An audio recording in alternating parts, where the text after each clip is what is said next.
You're watching Drakewing Gaming. Enjoy the video.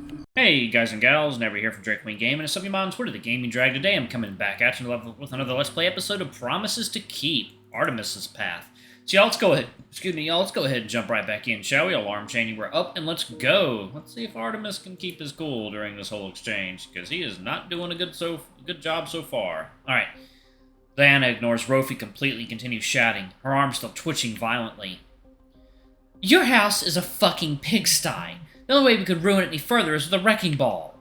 Rofi here is doing his absolute best to treat you, and you don't give a shit. You won't even give me your fucking finger. I got a finger for you right here. Artemis's feathers puff up from head to tail. Listen here, you sour old bitch. Either you let him prick you, or you tell us to get the fuck out so you can wither away by yourself. You watch your fucking mouth, Tweety. I sure as hell didn't consent to... Then you can sit here and fucking die then. How does that sound? Okay, both of you need to shut up. Rofi steps between the two of them, his voice far more booming and authoritative than I've ever heard it. Artemis, go outside and help the others. Leo, stay here with me. Artemis stares past Rofi at a spot on the wall, clearly fighting back a retort. He knows he's not helping. I can see it in his eyes. The final curse, he throws everything in his arms onto the floor and stomps out of the house. The dog exhales and turns back to the ewe, voice much gentler. I'm sorry about that, Diana. Artemis has had a very difficult day and the stress is getting to him. Clearly. He won't be staying at the Robinsons, so you won't have to worry about running into him again. As Rofi talks, he holds out the finger stick, twitching, inching it closer and closer to her. Considering the circumstances, I think you've been quite level-headed. If you just work with me here for a brief moment, we can get this shaking under control and transport you somewhere nice and warm. He stressed the word warm. The old woman grumbles out a biting reply, but she holds out her arm. Rofi pokes her non-seizing hand with a needle, drawing a drop of blood that he collects with a test strip. I suddenly remember his request for crushed-up pills, but as I reach for the bottle again, he reads aloud. Bingo, 20. She's hypoglycemic. I scramble and reach for a can of soda, handing it to Rofi. The dog opens it, but before handing it to her, reads the label. Sugar-free. Won't work. He reaches for a juice box amidst the pile of Artemis's findings and opens it, holding up Diana's mouth for her. She takes a few sips before the sound of the front door slamming open and shut startles all of us. Theo clomps in from outside, his stormy brow already furrowed. Snow clings to him like briars, and he looks freshly annoyed after dealing with Tom. I just ran into Artemis on his way out, and he looked awful. What? There you are, Theodore. You've got some nerve leaving me alone with your little elves here. I'll explain later. Theo, I need you to help me pack a medical bag for her. Rofi carries on, still focused on getting the rest of the juice into Diana's system. Even to the untrained eye, her arm already looks a little less shaky than before. I look between him, Diana, Theo, and the doorway. I don't know what I'm supposed to do here. After only a few seconds of silent confusion, Theo snaps into action. He and Rofi start coordinating our transfer in earnest, leaving me frazzled and uncertain in the periphery. I should just follow Artemis. What good am I in a situation like this anyway?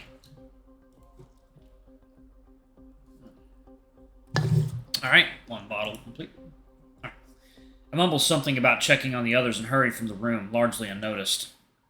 I escape the smoke-stained entryway and emerge into the crisp winter morning. I take several long, deep breaths, savoring the smoke-free air. The snow is still falling, threatening to cover everything I see. I round the corner of the house and spot them immediately.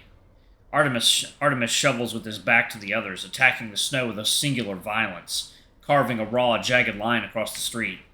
Ollie turns to me as I reappear, face full of questioning concern, but I have no explanation to give. Hey, Ollie? Hey, Leo? I'm just gonna be further down the street. Just want to get started on this section too before Rofi and Theo finish up in there. Alright, sounds good. My voice sounds strange, as if someone else were speaking through my mouth. The dino shuffles past us, now out of earshot. I trudge over to the spare plastic shovel and wrench it out of the drifts. I'm really not sure what else to do. So I guess I'll shovel snow. I try to make myself at least somewhat useful to somebody. Hunter, Artemis, and I continue to work quietly. The raccoon stands between us, carving out his own path with his shovel. He looks up at me, then at the bird. I can see him thinking of ways to break the ice. Honestly, at this point, I'd rather he just let us sit in silence. So, okay, never mind. She sounds kind of tough. Diana? Yeah, I mean... He gestures to the steaming Artemis, then at me, and then at the rundown house. Artemis halts from his work momentarily, clearly seeing and hearing Hunter, but quickly returning to shoveling. I mean, yeah, she's just not in good physical condition. Hunter nods, continuing to try to make small talk. It doesn't help that she lives in a tiny old house like this either. Behind the raccoon, I see Artemis freeze mid-shovel, his wings flaring. Poor lady, all the cold just seeping in through the cracks. As if you know anything about that. What? As said, as if you know anything about living in a beat-up, poorly insulated building. He continues working as he talks, his voice dripping with venom. I just think it's funny, really. The way you try to pretend that you're normal like the rest of us. Normal? What do you mean? I've seen your house, your gated lawn, your security cameras. Don't think I haven't noticed your spending habits either. Buying delivered groceries, one at a time, in a blizzard. I see the easy, casual way you throw your money around. You hardly even try to hide it. Well, hey, I didn't think... How's that brand new winter coat treating you? Nice and snug? Fur-lined interior? And don't get me started on your ridiculous fancy cologne. He turns to face us, then, shoveling forgotten. Why exactly are you staying with us anyway? It's not like you couldn't afford to just up and go before the storm hit. Well, flying wasn't an option because of the snow, and I'm back for the winter holiday anyway. Man, he just wants to fight everyone. This sudden violent outburst seems to be taking Hunter completely by surprise. I wish I could say the same. Right, of course you checked the flights. Looking to jump ship? I try to make myself as small and as invisible as possible. I'm surprised you didn't just charter a private jet. Okay, I get that we're in a different financial situation, but that doesn't justify attacking me for it. Attacking you? Is that what you think I'm doing? I'm simply pointing out truth. Fact. And as far as I can tell, different financial situations doesn't even begin to describe it. I don't know why you even pretend to feel bad for us little people, when you've got your laundry list of vacation houses and your trust fund manager on speed dial. Hell, Daddy probably gives you allowance every month for... That is enough! Some kind of switch flips, and Hunter's entire demeanor changes in an instant. The raccoon jams his shovel upright in the snow, his soft golden eyes turn to steel. I'm just standing here trying to shovel and make small talk, and I did literally nothing to provoke you. Well, who the fuck asked you to make small talk? Some of us are actually trying to work out here. Some of us, yeah, but clearly not you. Hunter points to Artemis's disorganized shoveling path. You are genuinely just pushing the same piles of snow around in a circle. You've made literally no progress. What are you accomplishing besides picking fights with me and everyone else? At this point, Ollie scurries back over, hearing commotion over the snowstorm. He plants himself in the middle of the altercation, eyes wide beneath his foggy glasses. Hey, guys, Theo and the others will be coming out soon. Let's just get this walkway shoveled so we can get Diana across, okay? And then all of this will be over and we can all go back to bed. With a particularly sour grimace, Artemis turns away and resumes his battle with the snow. Hunter looks around at each of us in turn, his expression somewhere between frustration and bewilderment. I can't find it in me to respond. I'm so overwhelmed, I don't think I could even form a full sentence. The argument broken up, we all return to the task at hand. Hunter keeps a respectable distance, and he seems wholly uninterested in round 2 with the Blue Jay. On a different morning, the simple physical labor might have been soothing, meditative, even enjoyable, but this isn't a different morning. We work in stony silence, save for Artemis's sporadic swearing, made unintelligible by the wind. My eyes keep drifting to him. His hunched, combative posture, the way his wings flap as he hoists the shovel, pouring his anger and frustration into the shaky, uneven path ahead. I wonder about the source of his fury. I wonder who, in this unfortunate comedy of errors, makes him the most upset. Why do I feel like it's me? As I wonder, I lift up a heaping shovelful and pause, just before tossing it off to the side. There's something half buried in the pile, something small, black, and rectangular, very much out of place. I reach into the clump of snow and pull it out, dumping the remaining powder and dropping my shovel.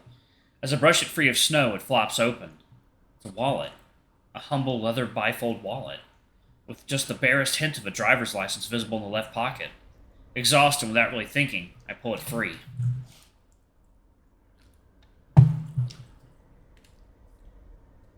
Nope.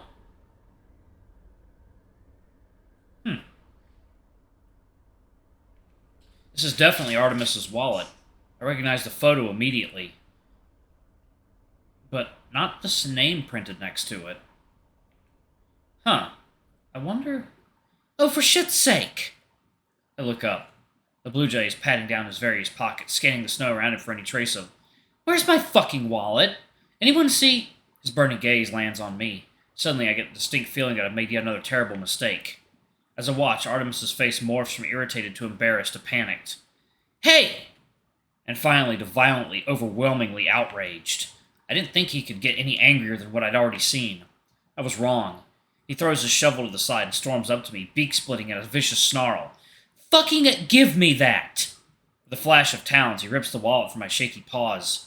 The loose driver's license tumbles downward like a glass off the edge of a table and plants itself Artemis side up in the snow. For a breathless moment, we stare down at it, and the indifferent photograph stares back. Don't look at that! Artemis dives and snatches it back up.